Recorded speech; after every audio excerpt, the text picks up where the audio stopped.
It's with great pleasure that I welcome back Dr. Sean Patel, who's the CEO and founder of Prep Expert, the title sponsor of the College Admissions Process podcast. Sean, you have a special message for the listeners? Hey, John, I just wanted to mention for all the parents and students who are listening to this great podcast, we have a really special offer only for listeners of the College Admissions Process podcast for Prep Expert.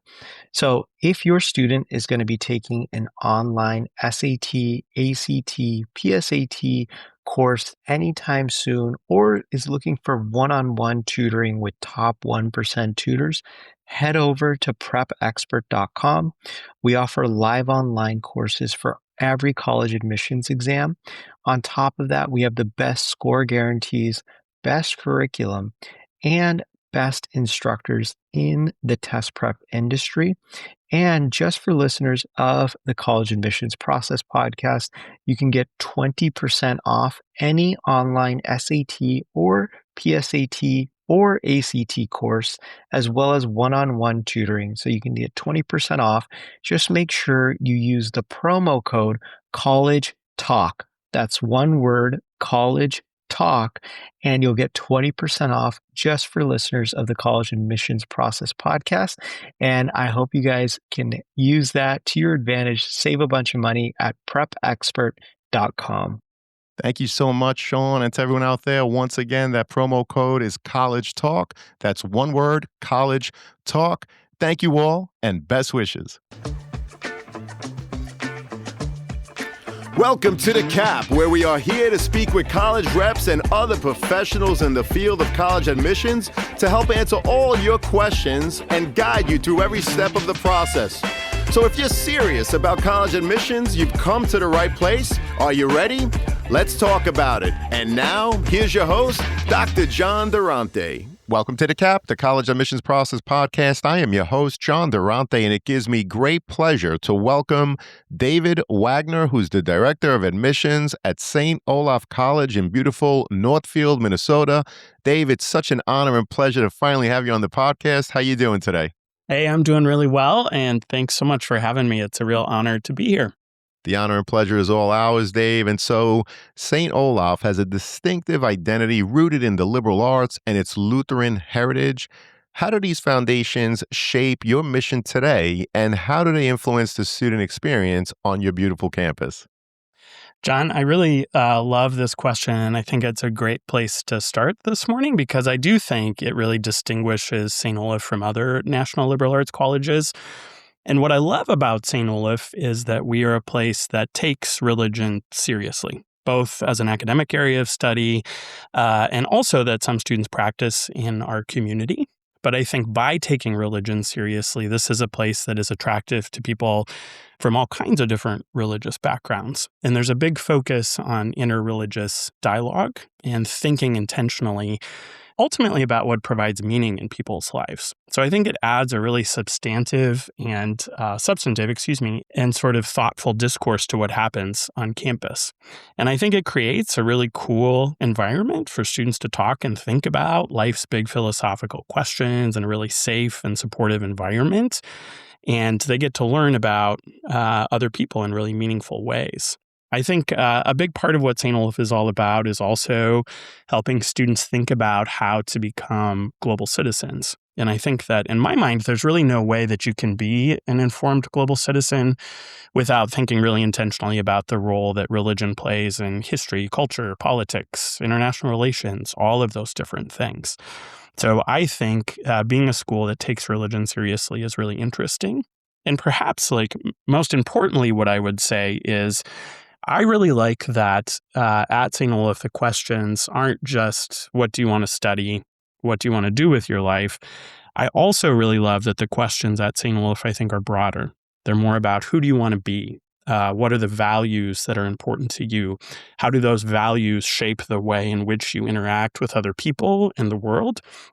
And I think ultimately at St. Olaf, I think there's a huge focus on thinking about how do you want to make a difference in the world, whether that be in your local community, the global community. And so what I see are a lot of really smart, talented students who are focused on making the world a better place. And frankly, that's part of the reason that I've worked here for over 20 years. It's a really inspiring environment to be in. Well, definitely inspiring. Clearly, you take religion and the meaning in people's lives very serious. You don't only ask, as you said, what do you want to study, but you talk about people's values and how they want to contribute to society, which I think is so important. Now, Dave, what else sets St. Olaf apart from other highly selective liberal arts colleges in terms of intellectual culture, community, and of course, student life on your beautiful campus? Yeah, thanks for that follow-up question. One of the things that the listeners can't see is that I have a midlife crisis man bun, which means that I have been doing this job for a very long time, for over 20 years. And I think, in those 20 years, I've had the privilege of traveling with a lot of different schools, visiting a lot of different campuses, and I have heard a lot of really great college spiels. And I think we are so fortunate in the U.S. in that there is such strength and diversity in higher education in terms of types of schools, mission, purpose, all of those different things. But what I really love about St. Olaf is that this is a great place for students who think that you can be a really smart, hardworking, and talented student, but that you can also be really kind and really thoughtful and really be someone who wants to make a difference in the world. So when I look at St. Olaf students, staff, and faculty, I see students who are collaborative, who don't compete with one another in a hyper-competitive way. I see students who are really down to earth, who can talk about really big, complex, interesting things in a really real way. And I think our proof points sort of demonstrate that, right? Like we're always 7th or 8th on the list of liberal arts colleges for the number of students we send on to earn PhDs in all fields. And I think that really speaks to both the caliber of a St. Olaf education, but also to the ambition of St. Olaf students. I think St. Olaf is a place where students do take their studies really seriously, but that they really recognize the importance of pursuing the things that they love to do outside of the classroom. I think that's evident if you really look at our strengths and what we're known for. We have huge strength in STEM programming at the college, but we also have a huge music program, and a third of our students are involved in music. So I think this is a place for doers. I think this is a place for people who want to be really engaged in community and people who really think it's important to have a full and rich and balanced life. And I think St. Olaf sets students up to do that in really thoughtful ways. Well, we appreciate that overview. You have smart students, but they're also very kind students who really want to make a difference. And it's a collaborative community, not one that's overly competitive, which I think is phenomenal. Now, Dave, when you think about things like institutional priorities, which is something that comes up more and more in these podcast episodes that students and families want me to ask more about, what factors most influence how you build a class? And we're talking academically, geographically, or otherwise. And are there priorities applicants often overlook but should really consider? One of the things that I talk a lot about when I talk about institutional priorities with students and families is simply reminding students and families that there are things in this process that you can control and that there are things in this process that you have virtually no control over. And sometimes, while I think it's important to think about institutional priorities, I also think it's important to remember that they are not necessarily something you as an applicant or as a family can influence. But I do think it can help you understand how colleges and universities might make decisions. And often when I talk about selection at St. Olaf, I talk a lot about academics as always sort of being at the core of every decision. So we are thinking intentionally about how students are going to come and contribute both in the classroom as an academic, but also in the broader community as a human being. And we spend a lot of time with students' transcripts and applications trying to get a sense of that. I will say, as a school, as I alluded to earlier, with a really large fine arts program, we have 27 varsity athletic sports, that we're also always trying to think about shaping a class and bringing in people with all kinds of different talents and abilities. So with a really robust music program, we are, of course, working closely with music faculty. We work closely with coaches to make sure that we're filling our teams with talented athletes. But really, at the end of the day, our whole goal at St. Olaf is to build a diverse community of learners from all over the U.S. and all over the world. And we think that there is so much to be learned from living in a diverse community in which people can draw on their backgrounds and their perspectives and share that's really what we're all about. So I think institutional priorities help guide admissions decisions, and I think it's important to have sort of a framework for thinking about how schools make decisions. But I want to, again, reiterate, it's not necessarily something that students and parents have control over. Well, we appreciate the fact that you talked about the importance, students and families, of understanding what you control and those things like institutional priorities that, frankly, you don't control in the college admissions process. But as Dave mentioned, it's really important for them to get a sense of the type of person the student is, not only in the classroom, but beyond. And so students, it's important to look at the overall application as a marketing package and make sure that whatever story you want to portray to the admissions team, that it's included in that overall application. Now, speaking of which, Dave, can you walk us through what happens once an application is submitted? In other words, how does your review process work, and are applications evaluated differently by territory or type? Great question. So essentially, we compile all of the application pieces, and at St. Olaf, we do read by territory. We are a school that thinks relationships matter, and so we do assign staff geographic territories all over the U.S. and all over the world, and we read by territory. We think it's important to do that because territory managers can really have contextual knowledge about high schools and areas that we think can help in the review process. So we have a process in which the territory manager always does the first read on an application. And for most applications, we have the whole team doing second reads on applications. And then I would say it depends on the year, but perhaps like half of the students who apply to St. Olaf are discussed in an admissions committee. And I lead one set of the committees, and our associate vice president for enrollment leads the other half of the committees. Those are often sort of regionally focused, although we do have special committees to think about athletes as well as musicians to the college. So those are typically small teams comprised of different territory managers. And essentially, we engage in really thoughtful discussion in committee to make final decisions. So one of the things that I always really try to reiterate to students and parents is that students, you are human beings, and we really think you should be treated as such in this process. So we spend a lot of time reviewing applications very thoroughly and engaging in really thoughtful conversation about who you are, what your strengths are, and how you might come and contribute in the broader campus community. So I really enjoy committee. I think it's really a time to think about students and shaping the class and the future of the college. Well, you made it very clear that it's definitely a human process. You do read by territory as relationships matter to you. So your territory managers, they become experts, if you will, in terms of their geographic territory to find the best students that have the best fit for the awesome St. Olaf. Now, you encourage students to explore a rigorous interdisciplinary liberal arts curriculum. When looking at their overall application, how do you assess whether an applicant will thrive in your environment? Sure. I think of applications really as stories.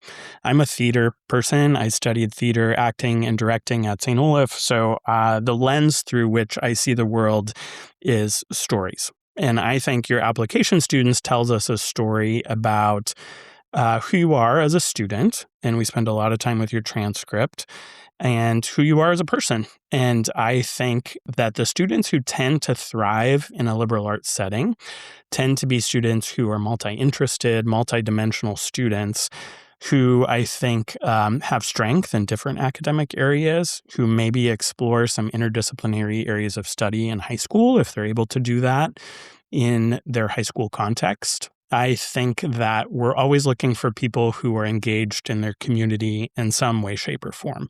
This is a place where people get involved. There's over 200 clubs and student organizations. So we're looking for people who both have either breadth of experience or depth of experience in different things that are important to them.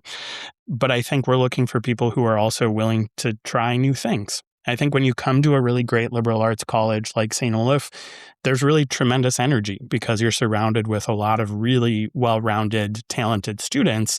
And it's a lot of fun to go and support people, to try new things, and also to sort of hone your skills in the things that you're really passionate about.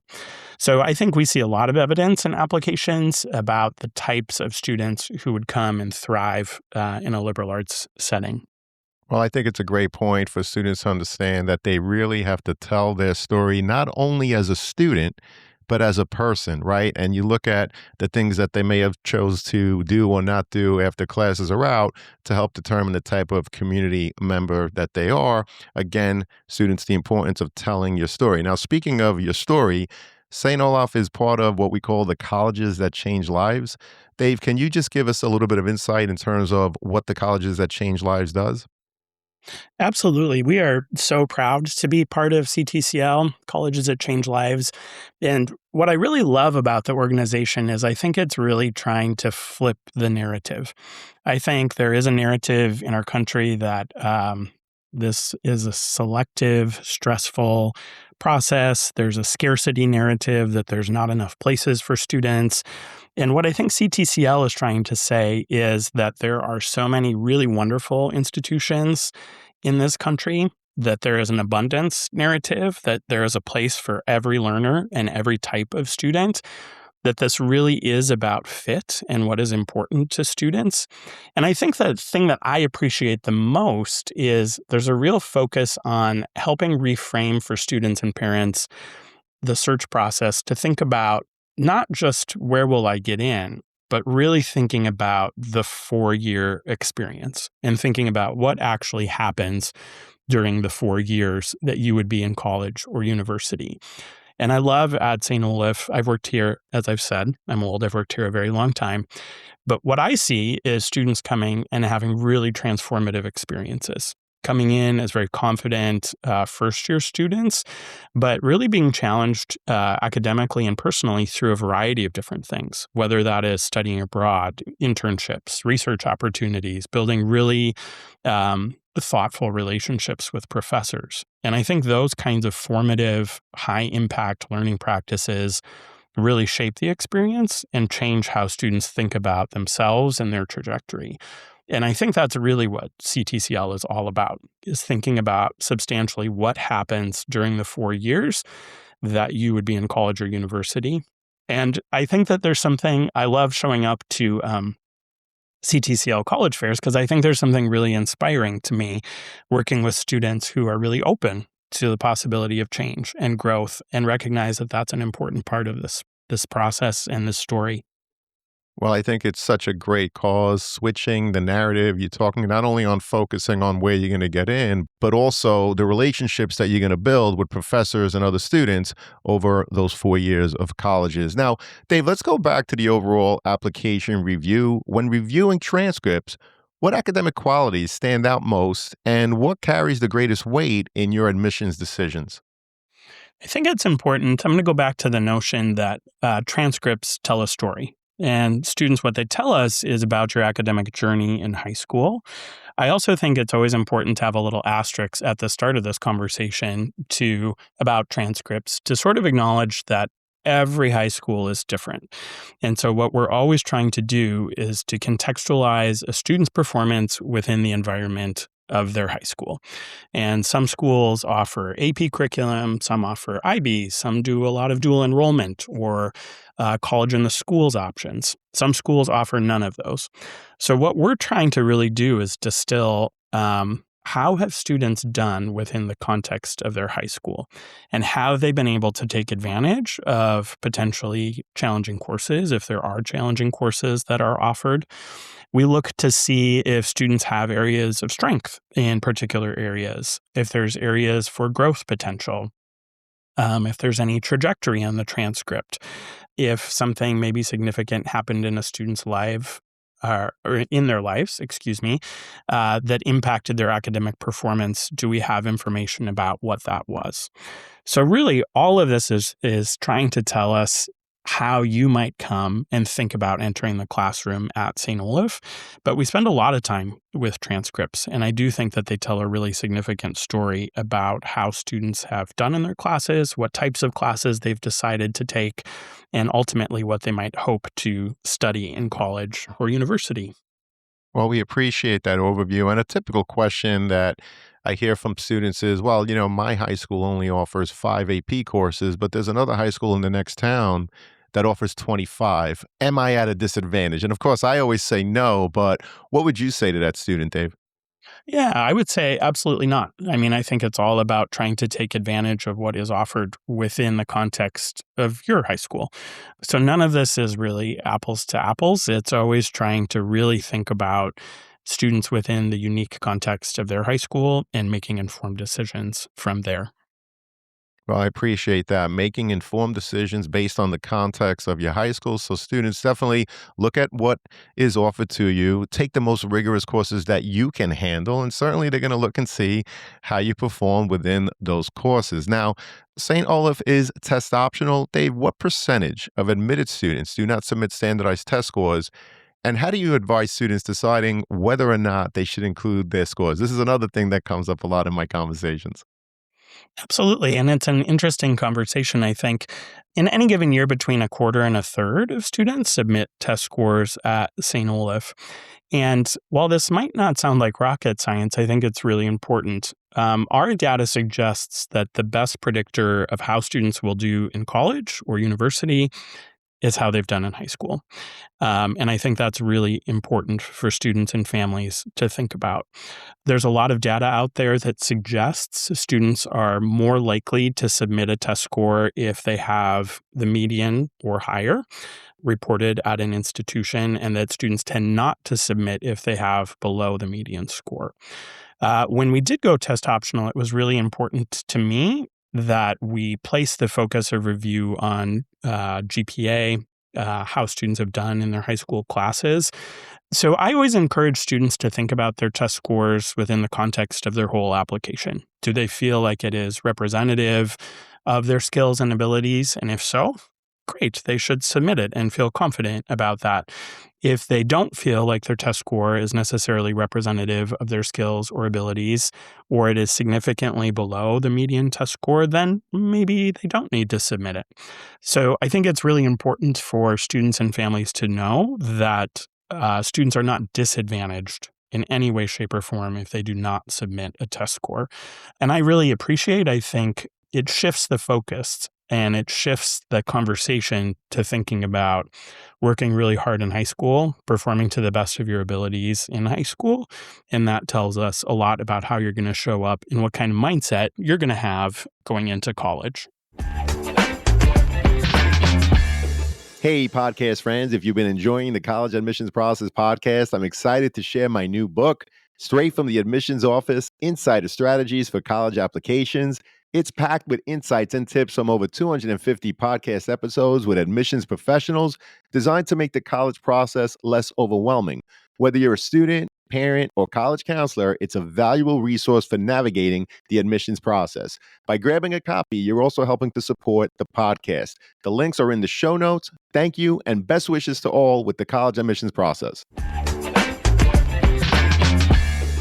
Well, we appreciate that. And once again, so many times over the conversations here on the podcast, people talk about the fact that the transcript is the number one indicator in terms of the academics because students, it shows 4 years of opportunities. Again, what you chose to take based on the context of your high school, how you performed, the ramps that you built over 4 years, on ramps, off ramps, and everything else. And so again, that's the number one predictor. Now, Dave, how did a personal statement and supplemental essays help your team evaluate authenticity and even fit within St. Olaf's community? I love the writing portion of the application. And in my mind, it's some of the most important pieces of the application in that students, it's you using your active voice to tell us about yourself. And if you think about this process, it is both a qualitative and a quantitative process. So we have talked about transcripts, we've talked about test scores. We're going to go into this process with some numeric sense of how you have performed academically in high school. But what really brings an application to life, in my mind, is your voice. And as a school that really values relationship and getting to know students in a really thoughtful way, I think the essays are so important. I think the personal statement, students, you have the opportunity to think about telling us something that's really important to you. I think of it as an opportunity to add dimensionality to our understanding of who you are as a human being. And I love what students choose to write about. I think the St. Olaf supplement, we ask questions to sort of get a sense of how you might envision your future here at St. Olaf. So it helps us think about how you might come and contribute in the broader campus community. We have 3 little sentence starters that I love. It's everyone knows, no one knows, and St. Olaf should know. And it's actually one of my favorite parts of the application because we ask you to finish those sentences in 10 words or less.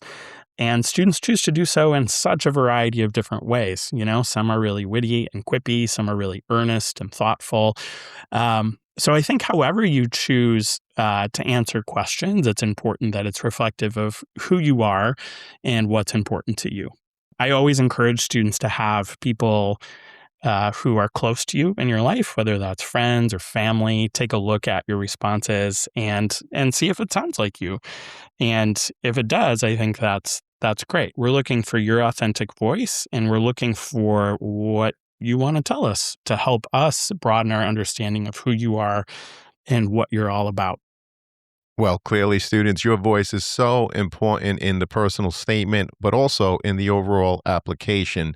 The transcript tells you grades. The activity sheet talks about what you chose to do outside of class, but the personal statement, and by the way, at the time of application, that truly is the clean slate, right? And that's probably why so many students stress out about it. But that's really, students, where you have to give insights into who you are so that the admissions office understands better that person, again, that you are, because you can't have AI write it for you, students, okay? You really need to tell your authentic story. They want to hear that 17-year-old's voice. They don't want to hear AI. They don't want to hear the 44-year-old attorney who might be a parent. They want to hear the 17-year-old voice. So we really appreciate that. And in terms of hearing about the student, what do strong letters of recommendation consistently reveal about students, particularly in a liberal arts context? And conversely, what makes a letter less useful, even if it's written positively? I always read letters of recommendation last. And I don't read them last because they are the least important part of an application, but I read them last because I spend time getting to know the student through their academic performance, through their transcript, through their activities list, through their essays. And what I hope to sort of pick up on is a sense of who is this student and what are words that I might use as a reader to describe this student. And then it's really my hope that when I get to a letter of recommendation from a teacher or a counselor, that it really affirms a lot of what I have seen in the application. And I think it is important. We ask for a letter of recommendation from someone who is, not the student themselves, because we do want to see how students are perceived within their community and how teachers or counselors see the students engaging in the classroom or the broader school community. Again, I want to note that not every high school is equal. And some schools have college counselors, some schools do not. Some counselors, particularly in the state of Minnesota, have huge course loads and may not have, or caseloads, and may not have the ability to write and spend time doing a ton of letters for students. So again, we try to really take things within the context of the high school. But what I'm really looking for is a sense of who is this student? How do you see them engaging in the classroom or the community, and how might they come and thrive in a liberal arts environment? I think that letters are almost always helpful in that they are affirming a lot of the things that we see in an application.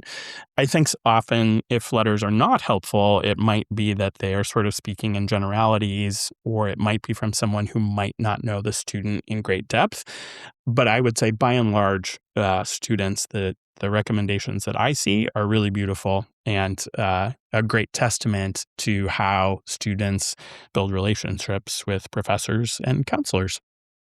Well, I think it's a great point, and it is your responsibility, students, to build those relationships, whether it's with your counselor or teachers, so that when they do write a letter for you, they're able to give some additional context into who you are as a student, right? What do you do in class that makes you stand out, as opposed to perhaps just repeating what's easily found on your transcript or activity sheet. So again, students, it's really important for you to establish those relationships throughout high school so that that portion of the application will hopefully give admissions officers additional insights in terms of who you are as a person and a student in class. Now, Dave, some families consult this thing that we call the common data set.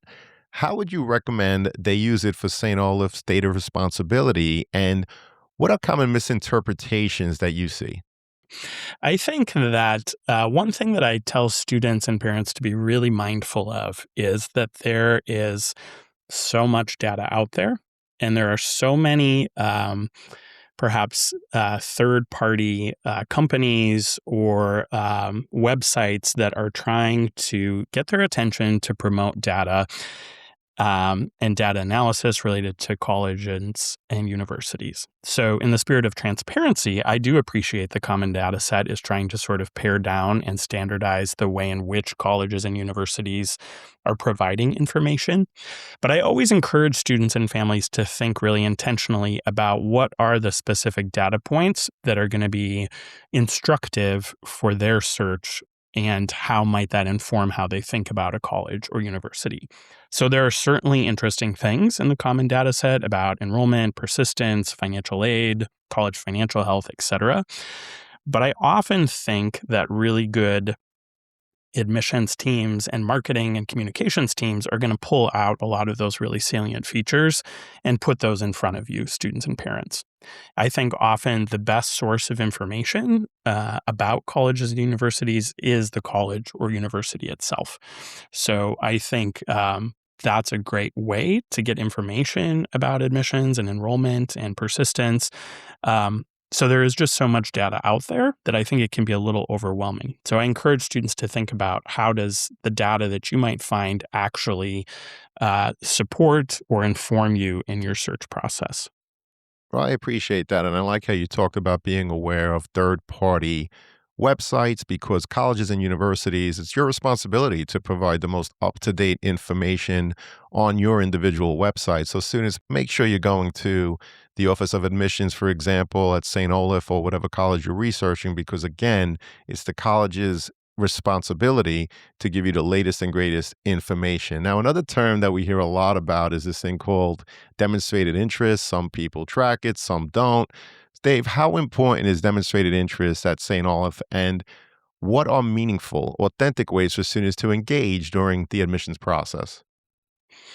As I said earlier, we're a really relational place, and we think that the admissions process at St. Olaf should be reflective of the kind of experience you would come and have here at St. Olaf. So we think building relationship with our office is really important. And I think it's really important, students and parents, as you're looking at schools, to just ask schools how they think about demonstrated interest, because it does vary widely from school to school. And at St. Olaf, I would say we do think it's important. I think it, to us, shows that students and parents are investing time in getting to know St. Olaf, and we really enjoy building relationship with students. That's what I find really meaningful about this work. I think the meaningful ways in which you can demonstrate interest is if you are able to come and visit campus, tour, do an information session, do an interview with an admissions officer here on campus. If you're not able to visit, we do travel nationally and internationally. We do a lot of high school visits, college fairs, interviews in cities around the U.S., and I think one of the great learnings from the pandemic was that we can also do a lot of this relationship building virtually. So we do offer virtual conversations, both with students and admission staff. We do information sessions virtually. So I think the more that you engage with a college, the more you're going to have a sense of what they're all about. And we think that's really important. So I would say it is part of our process. I don't think it's the most important part of the process, but I think it shows interest in the college. I think when we get to application review, we're looking for students who have submitted their application on time. They've applied for financial aid. Essentially, they've done the things that we have asked them to do. And I think engaging with colleges in that way helps us make informed admissions decisions. And ultimately, at the end of the day, we are interested in admitting students who really want to be here and who really have a strong sense of who we are as an institution. And I think engaging with us actively and building relationship is something that's really important. Well, I couldn't agree more. And whether or not a school reports that they track demonstrated interest in their overall review or not, students, it's very important to do all of the things that they've mentioned in terms of engaging with the college, because you need to do your own research to find out if the school is in fact the right fit for yourself. So again, whether or not they track it, it's important to do all of those things so that you again get a feel for the school itself. And Dave, what are some common misconceptions that you would say families or students have about St. Olaf or about the admissions process in general? I know that you've spoken to so many students and families over the years. What comes to mind? It's a great question. I think that I see a couple of different things. I still see students and families perceiving liberal arts colleges as expensive and out of reach financially. And we have done a lot of work at St. Olaf to make sure that students and families know that a liberal arts education at St. Olaf is affordable and accessible. And we have a huge commitment to need-based financial aid and meeting demonstrated financial need, as well as offering scholarships. So we're doing a lot of work to try and be transparent about that. But we see a lot of students and parents maybe even opting out of thinking about liberal arts colleges on the front end because of the price tag that they see and their perceived inability to perhaps pay the full price tag. So that's one thing I see. As a really great liberal arts college with a really strong career center, the Piper Center for Career and Vocation, I sometimes see a disconnect between students thinking that if you go to a liberal arts college, you won't have direct access to career prep or thinking about jobs, internships, or those kinds of things. And in fact, I think really the opposite is true. I think if you think about a school like St. Olaf, it's a smaller school, but we're really focused on providing big opportunities for students and providing so much personalized support in helping students find meaningful internships and helping them think really actively about what their first step is after St. Olaf. The other thing I would say is we are a school with Saint in our name. And I think sometimes being a school with a religious affiliation can mean any wide variety of things. And really what I see at St. Olaf is a really inclusive and welcoming community, regardless of what kind of religious background students are coming from. And there's a lot of students on campus at St. Olaf, almost a quarter of students who are not religious. But I think that they come to the campus and find that it is really welcoming, that the way in which religion is discussed on campus is both academic, but also just an opportunity to learn from students. So I think sometimes students make assumptions about St. Olaf as a school with Saint in our name. And I think the reality is, as many students come and actually find that to be a really meaningful part of who we are. So those are some of the things that sort of come to mind. Well, those are tremendous pieces of advice. And this has been a great conversation. Dave, before we get to the last question, I always like to ask, is there a question that I didn't ask you today that you wish I had, or perhaps just a topic that didn't come up in the conversation that you'd like to share with us now?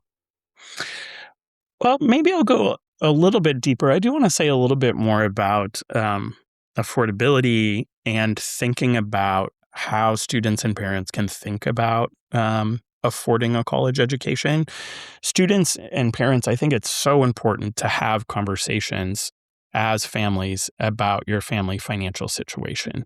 It's a really important part of this process, and I think it's important to be on the same page and have a similar set of expectations.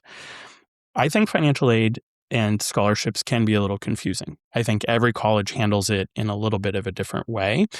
But I do want to talk about being a school that meets 100% of demonstrated need, because I think that's really important. So students and families, essentially what that means is we ask you to do the FAFSA and the CSS profile at St. Olaf. The algorithms give us sort of a ballpark of what a family could potentially be expected to pay per year to go to a college or university. And what we do at St. Olaf is put together a package that covers the difference fully between whatever that number might be and our comprehensive fee. We do that through grants, federal loan, and a work award.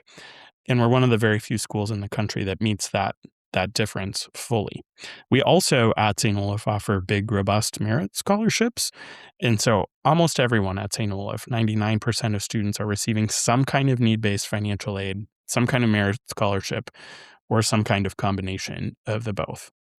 I think that transparency is something that's really important to us. So if you hop on our website, we actually have a commitment to affordability that essentially lays out 3 different income brackets and shows families what a guaranteed amount of grants and scholarships from St. Olaf would look like. And we've had really positive feedback from families that is really helpful on the front end in terms of getting a sense of sort of cost transparency. And I think that's something that's really important.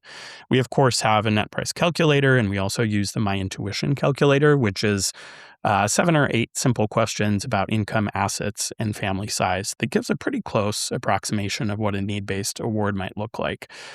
But thinking about sort of the previous question, I think we're working really hard to be transparent and, of course, to show families what it might cost to come to St. Olaf. And obviously it's an investment, but I think it's a really worthwhile investment in a student's future. And I just wanted to reiterate that I think that is an important part of the conversation. And I am really, really proud of the work that we've done at St. Olaf. And I think making sure that students who are admitted to the college can come, financially speaking, is something that is so, so important to us. And I take great pride in working at a school that takes that really seriously. Well, thank you so much for sharing that. And you may know, Dave, I always put the Office of Admissions in the show notes. If there are any other resources, any other links that you want to share, and you've shared so many in this answer, please send them to me. And of course, we'll put the links in the show notes for the students, families, and the many college counselors that listen. This has been a phenomenal conversation, Dave. Unfortunately, it does lead to that last question, which is, what are your top 3 pieces of advice? And you've given so many already, but what are your top 3 pieces of advice for students and their families getting ready for the college admissions process? Students, I want you to remember how much agency and how much power you have in this process. And you can think about it, and you are the one making the vast majority of decisions about where you look at schools, where you visit schools, where you apply to schools, and ultimately where you decide to enroll at a school. So yes, colleges and universities make one big decision about admission and scholarships and financial aid, but you are making all of the other decisions. So never lose sight of the fact that you have so much power and so much agency in this process. And I think if you go into your search thinking about how can I make the most of this 4-year experience and focus less on where will I get into, I think it's going to reframe your mindset, and you can control your mindset and how you go into this process. So I don't think it necessarily has to be a stressful process. The other thing I always tell students is everyone is going to ask you about this. So you just need to be ready for that. And it's easy to want to have answers because that's just easier, because then the questions kind of go away. I want to empower you students to remember you don't have to know things. So when people are asking where you're visiting, where you're applying, where you're going, what's important to you, it's okay to not know. And it's okay to be in process. And it's okay to say, I'm still thinking about it and I'm still learning. Which kind of leads me to my third point, which is I think it is so important students to be open to discovery. This is a journey and it is a process. And if you know exactly how it's going to end, I think you might be missing out on the opportunity to be perhaps surprised and delighted by some things along the way. There might be schools that you think you might not like, that you show up on campus and whoa, have a magical experience. So I think be open to being impacted. You don't necessarily have to know exactly how this is going to end. I think you can know with confidence that there will be great choices for you and that you're going to find a school where you are going to thrive, find your people, have some awesome academic experiences outside of the classroom. But you don't have to know exactly where you're going from the start. And I think the more you visit, the more it informs what kinds of schools feel like they could be a match for you. And ultimately, I think this process should be a celebration of all the things that you have accomplished in high school. I think it should be kind of a pause to do some deep reflection and think really meaningfully about who you are, what's important to you, what are the values that you want to sort of move forward into your life. And then ultimately, like, where do you see yourself doing that? And there are so many wonderful places. I, of course, am biased. I went to St. Olaf. I work at St. Olaf. But I really firmly believe that there are so many wonderful schools, and you're going to find a great place that's really special to you. And that's what ultimately I think is the most important. So, John, thanks so much for having me. This was such a great way to start the morning, and I've loved the conversation. And students and parents, I wish you all the best in this process. I think it's really exciting. And I hope you go into it with a sense of confidence and purpose and know that you'll find a great place. Well, Dave, thank you so much for being with us. And I want to repeat again, you basically talked about the fact that students and families, there really is so much that you do, in fact, control in the process. And if you focus on those things, including where to visit, where to apply, ultimately, when you get those decisions, which school you're going to attend, if you focus on all of that, hopefully it will relieve a lot of the stress that so many people feel throughout the process. Dave, you're awesome. This was terrific. It's so clear why St. Olaf is lucky to have you, as were we on this episode. Looking forward to having you again in the future. Hey, thanks so much, John. Have a great day. You too, and to everyone out there, good luck with the college search. Take care all, and best wishes. Thank you for joining us on this episode of the CAP, the College Admissions Process Podcast. We hope you enjoyed the show. If you did, please don't forget to tell a friend and follow us on Facebook, Instagram, Twitter, and wherever you listen to your podcast. I am your host, John Durante, and I look forward to seeing you on the next episode of the CAP. Thank you for listening to the College Admissions Process Podcast presented by Prep Expert. Prep Expert offers live online SAT and ACT courses with the best score guarantees, instructors, and curriculum. Go to prepexpert.com to guarantee your child's success.